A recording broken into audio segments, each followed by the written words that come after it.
Hi everyone, hope you're doing great. Welcome to my YouTube channel. In my today's video, I'll be telling you how you can update your device Vivo V25 Pro to its latest version. So if you want to update your phone, you can do it by following a few steps which I'll be sharing with you in my today's video.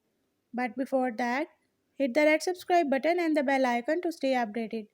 Now watch this complete video and you will learn how you can update your device Vivo V25 Pro to its latest version.